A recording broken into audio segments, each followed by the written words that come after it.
पतित पावन दीन बंधु कृपा सिंधु भगवान श्री रामकृष्ण जी के पावन श्री चरणों में मेरा कोटिशा प्रणाम। अवधूत वेशधारी जन्मन बिहारी जनहित सुखकारी भूत भावन श्री अचलेश्वर महादेव बाबा जी के पावन श्री चरणों में कोटिशा प्रणाम। और कथा पंडाल में उपस्थित समस्त धर्मानुरागी भगवत स्वरूप श्री हनुमान जी महाराज के स्वरूप में विद्यमान श्रोता महानुभावगण सबका हम हृदय से वंदन करते हैं, अभिनंदन करते हैं, सबका स्वागत करते हैं। इस दिव्याति दिव्य कोई साधारण ज्ञान यज्ञ नहीं है, देव दुर्लभ कथा है। तो दिव्यात दिव्य सप्ताह और ये महोत्सव नहीं महामहोत्सव है। वैष्णव के लिए ये दिव्यात दिव्य महामहोत्सव है। और जीव के जीवन में ऐसे दिव्यात दिव्य महामहोत्सव होने की नितांत आवश्यकता ही है। तो इस दिव्यात दिव्य सप्ताह महामहोत्सव में सहयोग प्रदान करने वाले हमारे जितने सहयोगी महानुभाव हैं, लाइट वाले भैया, माइक वाले भैया, टेंट वाले भैया, सबका हम सहृदयता से वंदन करते हैं, अभिनंदन करते हैं, सबका स्वागत करते हैं। पूर्ण रूपेण तन मन धन से समर्पित होकर के ये भगवान जी का कार्यक्रम है। यही लोक सुखी परलोक सुखी, नित्य प्रति जहां जो कमियां हैं उसकी पूर्ति होने का प्रयास रखो प्यारे, जीवन धन्य हो जाएगा, जीवन धन्य हो जाएगा। तो उसी क्रम में हम आपको ले चलेंगे जहां पर आप रात्रि की बेला में कल कथा को विराम दिए।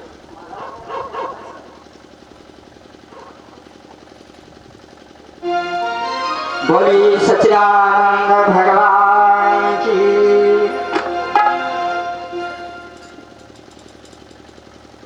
नमो गुरुभ्यो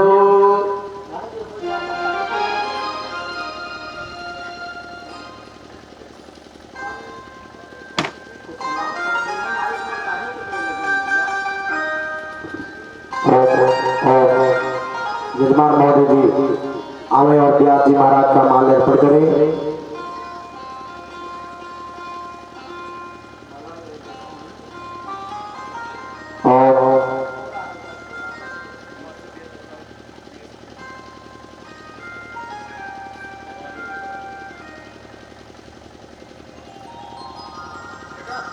व्यास जी महाराज की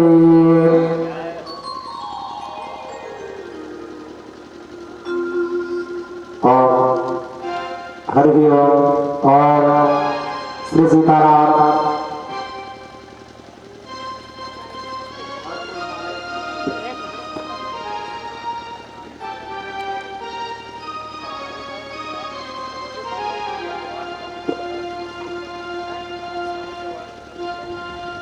नमो गुरुभ्यो। बड़ी महती कृपा है श्याम सुंदर जी की। भैया क्या पी करते हो यार। नमो गुरुभ्यो गुरुपादुकाभ्यो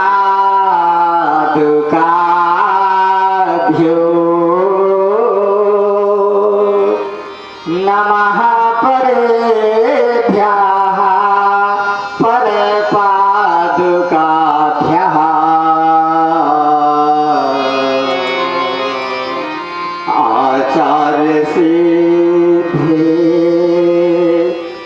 आचार्य सिद्धेश्वर पादुकाभ्यो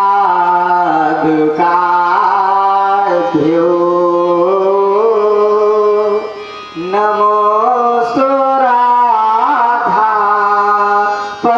पादुकाभ्यः।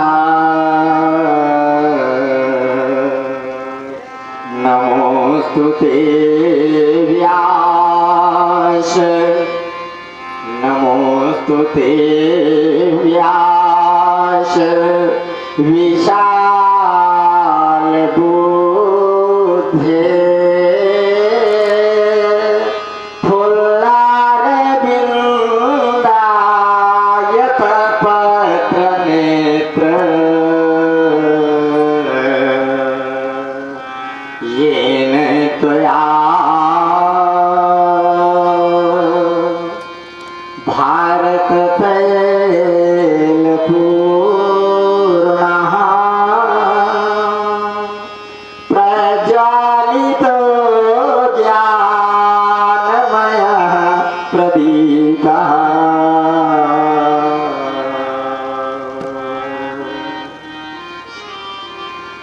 वरः पीडं नटबरवपुः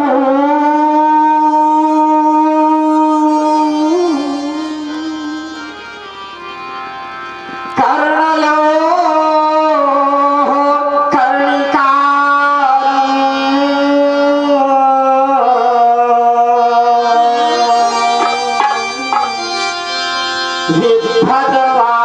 विभद्रवासः कनककपिशम् वैजयन्तीं च मालाम् रन्ध्रान् वेणोरधरसुधयः पूरयन् गोपवृन्दैः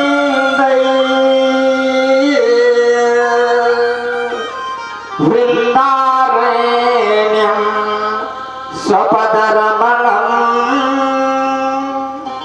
प्रादिशद्गीतकीर्तिः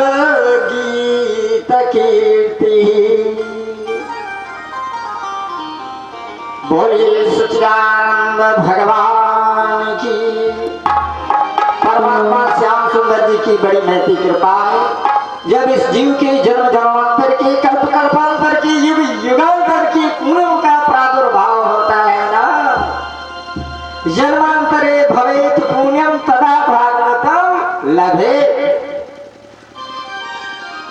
तो चलते हैं अपने मन वाणी अंतःकरण को कुछ क्षणों के लिए परमात्मा जी के पावन श्री चरणों में जोड़ते हैं। क्यों? कृते यध्यायतो विष्णु त्रेतायाम यजतो मखैः द्वापरे परिचर्यायाम कलौ तद हरिकीर्तना। तो कुछ क्षणों के लिए हम आप अपने मन को जोड़ने का प्रयास करते हैं परमात्मा जी के पावन श्री चरणों में। तो सर्वप्रथम खूब गर्जना के साथ, करतल ध्वनि के साथ निर्भय होकर के सत्य से कुतो भयम, अरे भैया सत्य की शरण में कैसा भय। तो खूब गर्जना के साथ, करतल ध्वनि के साथ भगवान जी का 12 अक्षर मंत्र बण, इसका संकीर्तन, और फिर आप ले चलेंगे कथा के उस क्रम में जहां पर आप रात्रि बेला में कथा को विराम दिए थे।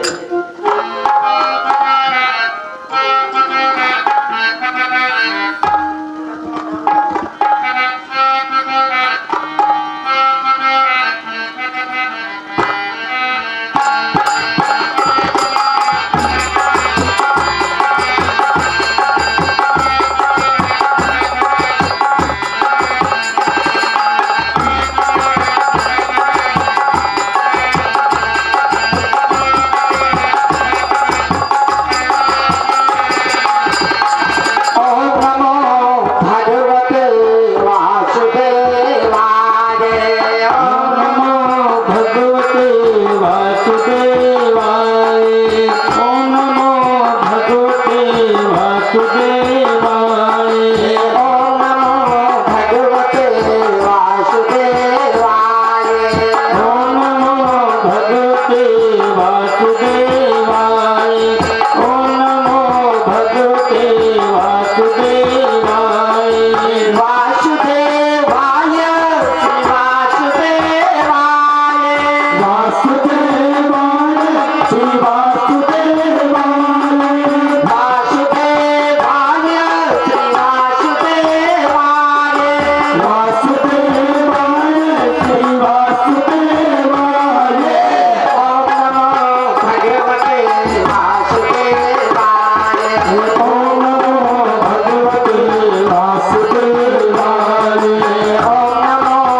कृपा है, बड़ी महती कृपा। अब हम आपको ले चल रहे हैं कथा के उस क्रम में जहाँ पर आप रात्रि बेला में कथा को विराम दिए थे। भागवत महापुराण की महिमा का गान चल रहा था। भक्ति माँ के कष्ट की निवृत्ति का आख्यान चल रहा था। ज्ञान वैराग्य जो जरावस्था में पहुंच करके अचेत पड़े हुए थे, उनके कल्याण का आख्यान चल रहा था। उसी क्रम में आपको ले चले।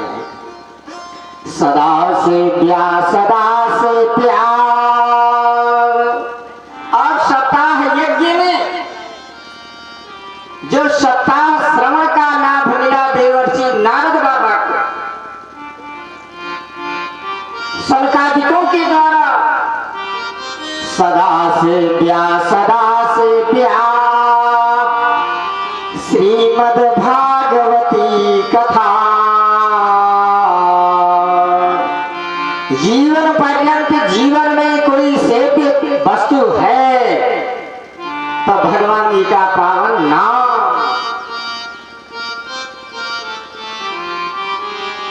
तब कथामृतम तत्व जीवनम। और धन्यास्ते ये श्रवंती कर्णे कृष्ण कथा सदा। सतत भगवान जी के पावन नाम का रसास्वादन करना ही चाहिए। सदा से प्यार, सदा से प्यार। श्रीमद् भागवती कथा। क्यों?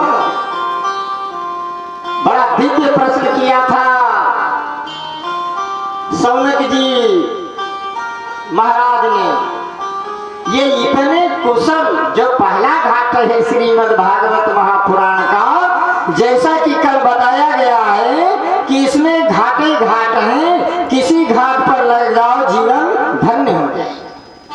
तो सबसे पहले ये भागवत कथामृत किस प्रकार से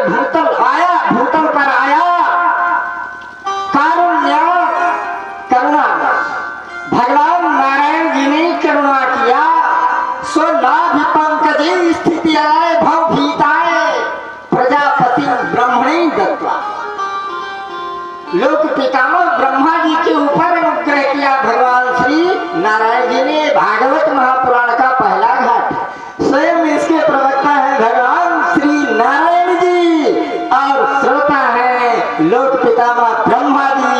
यही जाना गया चतुश्लोकी भागवतम के नाम से। ये भागवत महापुराण का पहला घाट।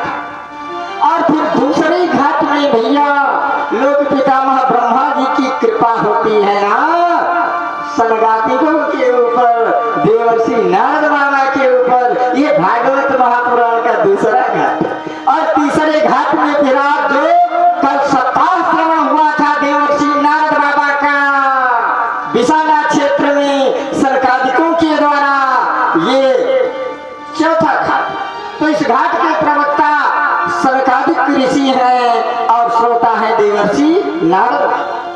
और पुनः उसी क्रम में अगले घाट के प्रवक्ता होते हैं देवर्षि नारद बाबा और श्रोता होते हैं स्वयं व्यास जी नारायण। ये पांचवा घाट। और छठी घाट में भैया फिर प्रवक्ता होते हैं कौन? व्यास जी महाराज और श्रोता होते हैं सुखदेव जी महाराज। ये छठा घाट। और सातवें घाट के प्रवक्ता होते हैं स्वयं सुखदेव जी महाराज और श्रोता हैं महाराज परीक्षित जी।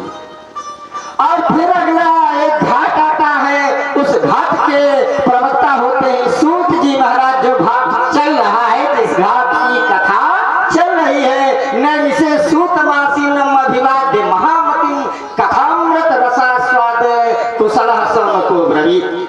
जो नैमिषारण्य क्षेत्र में कथा चल रही है, उस घाट के प्रवक्ता है स्वयं व्यास पीठ पर आसीन है सूत जी महाराज और श्रोता है सौनकादिक 88,000 ऋषिगण। ये है श्रीमद् भागवत महापुराण का सत्य।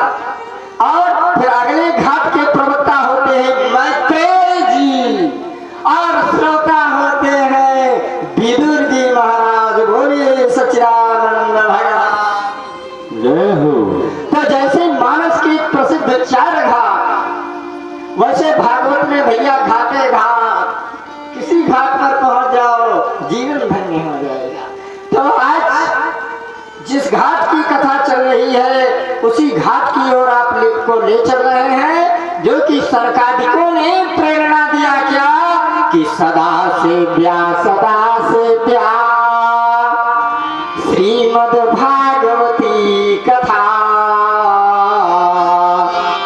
यस्याः श्रवण मात्रेण हरिश्चित्तं समाश्रये। कहते बहुत पूजा पाठ उपासना करते हैं, भगवान जी के दर्शन बड़ी विडम्बना है भैया जी ना। भगवान जी कभी दर्शन में नहीं आते। अरे आता कौन है जो नहीं होता ना कि फला साहब आ गए। अरे जो जड़ से लेकर के चैतन्य तक समस्त चराचर में कणका में सम्यक रूप से समान रूप से व्याप्त हो, उसको कहीं आना जाना है क्या? कहीं नहीं आना जाना। जहाँ चाहो वहाँ सुना, जब चाहो तब सुना, जैसे चाहो वैसे सुना। उपकरण तो बनाओ, प्रकट करने का अनुभूति का उपकरण तो बनाओ। बैठाओगे कहाँ परमात्मा को? हृदय में तो भिखारियों ने डेरा डाल रखा है। तो पहले हृदय सरोवर आपको स्वच्छ करना होगा। नहीं अधिकारी को बैठाओगे कहाँ जब सीटें नहीं रखोगे सुरक्षित।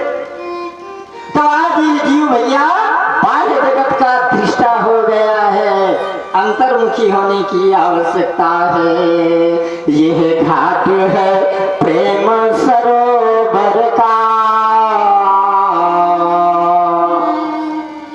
और पहले ही श्लोक में बताया गया है परमात्मा का स्वरूप कैसा है? प्रेम स्वरूप है, आनंद स्वरूप है, सत्य स्वरूप। यह घाट है प्रेम सरोवर का। इस घाट में देखो न काई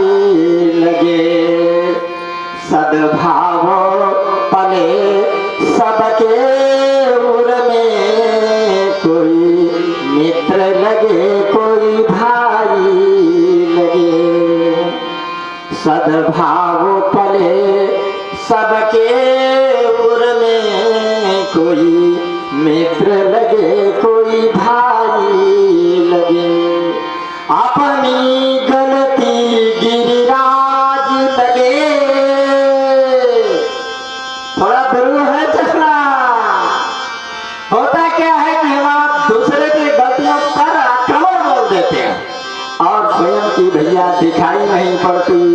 ऐसा भी नहीं होना चाहिए, बल्कि होना क्या चाहिए, अपनी गलती गिरिराज लगे, अनुराई से भूल पराई लगे, हर नारी लगे जहाँ जान किसी, हर व्यक्ति यहाँ रघुराई लगे, हर नारी लगे जहाँ जान किसी, हर व्यक्ति यहाँ रघुराई लगे। तो जब इस प्रकार से आपका हृदय सरोवर स्वच्छ हो जाएगा, बड़ा गुरु ग्रंथ है थोड़ा भैया, अब स्वाद स्वाद पदे पदे, इतना मधुर ग्रंथ है, स्वाद स्वाद पदे पदे। अब देखिए कि जो प्रश्न किया था सौनक जी महाराज ने सूत जी महाराज से, कथामृत रसास्वाद कुशला सौनको ब्रवीत, कहा प्रभु कथाएं तो नित्य प्रति श्रवण करते ही चले आ रहे हैं, हमको कथाओं का सार तत्व चाहिए, कथाओं का सार तत्व चाहिए। क्यों? कहा ये काम विषयी हो गए हैं, तो इसलिए मम कर्ण रसायन, इन कानों के लिए प्रभु कोई ऐसा रसायन प्रदान कर दिया जाए कि ये कान मेरे जो विषयी हो गए हैं, इनका विषय रूपी रोग दूर हो जाए, तभी तो काम बनेगा ना। आज वही कर्ण रसायन बता रहे हैं सूत जी महाराज। और कभी कभी भैया दवा डालो आंख में तो वो नाक कान गला से होते हुए हृदयंगम तक कवर करती है ना, दवा डालो कान में तो आंख नाक मुख सब में कवर करती है। मानो एक ही प्रश्न में सौनक जी के बहुत सारे प्रश्न लपेटे हुए हैं, दवा केवल मांग रहे हैं कानों की, और सारे अंग प्रत्यंगों से हष्ट पुष्ट स्वस्थ हो जाना चाह रहे हैं। आज वही दिव्य कर्ण रसायन की प्राप्ति हो गई है। और कैसा कर्ण रसायन कि सदा से प्यार श्रीमद् भागवती कथा, यस्याः श्रवण मात्रेण हरे चित्तम समाश्रयेत्। तो जब ये कानों के रोग दूर हो जाएंगे तो कर्ण रंध्रों के द्वारा परमात्मा जी आकर के हृदय में विराजमान हो जाएंगे। बोले सच्चिदानंद भगवान की। तो इस प्रकार से भैया जब दिव्य भगवान जी की कथा श्रवण की जाती है तो दिव्य कथा श्रवण के 5 फल प्राप्त होते हैं, हाँ? और हम आपका परम कर्तव्य है फौजी 5 फलों को प्राप्त करो।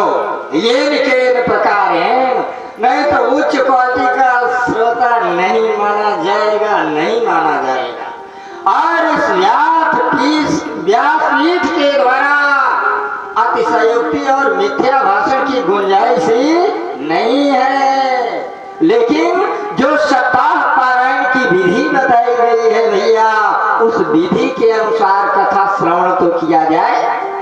तो कथा सुनने के बाद संसार के विषयों से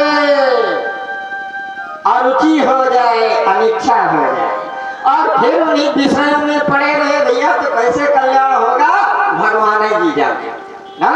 लेकिन कथा श्रवण करने के बाद सांसारिक विषयों से अरुचि हो जाए, कथा सुनने के बाद पापों को छोड़ने की इच्छा हो जाए, कथा सुनने के बाद श्री भगवान जी में प्रेम हो जाए, प्रेमैव परमेश्वरम। और कथा सुनने के बाद जीवन में मनसा वाचा कर्मणा किए हुए पापों के लिए पश्चाताप हो जाए, पश्चाताप हो जाए, तभी भैया समझ लेना कथा सुनना 100% सफल है।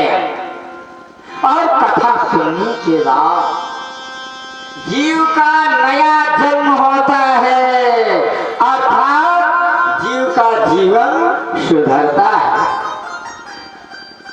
कथा श्रवण में पापों को नष्ट करने की अपार शक्ति बताई गई है, शास्त्रों में अपार शक्ति बताई गई है। सच तो यह है भगवान जी की कथाओं में, उनकी लीलाओं में वो दिव्य शक्ति है, अपार शक्ति है कि जीव उतना प्राप्त कर ही नहीं सकता। बोलिए सच्चिदानंद भगवान की।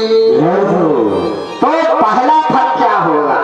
इस प्रकार से जब हम आप कथा श्रवण करेंगे तो कथा श्रवण का फल भी जान लो, नहीं तो प्राप्त करने के लिए कैसे प्रयत्न करोगे ना? कथा श्रवण का भैया पहला फल है क्या? निर्भयता। जब सत्य के आश्रय में हम आप रहेंगे ना तो सत्य से कुतो भयम। और भगवान जी की सानिध्य में यदि जीव अभय न हुआ तो कहाँ होएगा? तो कथा सुनने का पहला फल है निर्भयता। और कथा श्रवण का दूसरा फल होता है जीवन में निसंदेहता। कथा के द्वारा सारा संदेह दूर हो जाता है। निसंदेहता रूपी दूसरे दिव्य फल की प्राप्ति हो जाती है। और फिर कथा श्रवण के द्वारा तीसरे फल की प्राप्ति जो बताई गई है, हृदय में भगवान जी का साक्षात प्रवेश हो जाता है। कैसे? कर्णरंध्रों के द्वारा ना, हरिश्चित्तम समाश्रय। तो कथामृत का तीसरा फल होता है हृदय में भगवान जी का साक्षात प्रवेश। और कथा श्रवण का चौथा फल बताया गया है समस्त चराचर में, समस्त जीवों में, समस्त चराचर में भगवत दर्शन हो जाए। जब वो जड़ से लेकर के चैतन्य तक परम व्यापकम ब्रह्म अणु अणु में, कण कण में, समस्त चराचर में विद्यमान है, तो जिस क्षण हम आपका ऐसा अंतःकरण बन जाएगा, समस्त चराचर में प्रभु जी के दर्शन होने लगेंगे। और प्रभु जी में समस्त चराचर के दर्शन होने लगेंगे। ये है भागवत महापुराण के कथा श्रवण का चौथा फल। बोलिए सच्चिदानंद भगवान की जय हो। और कथा श्रवण का जो पांचवा फल बताया गया है क्या? परम प्रेम, प्रेमैव परमेश्वरम। भगवान जी के पावन श्री चरणों में अटूट प्रेम होना, ये कथा श्रवण का पांचवा फल बताया गया है। और भैया ये पांचों फल कभी जीवन में सामने करने वाले हैं क्या? ये ऐसे दिव्यात दिव्य, जिस प्रकार से दिव्यात दिव्य भगवान जी की कथाएं हैं, लीलाएं हैं, ठीक उसी प्रकार से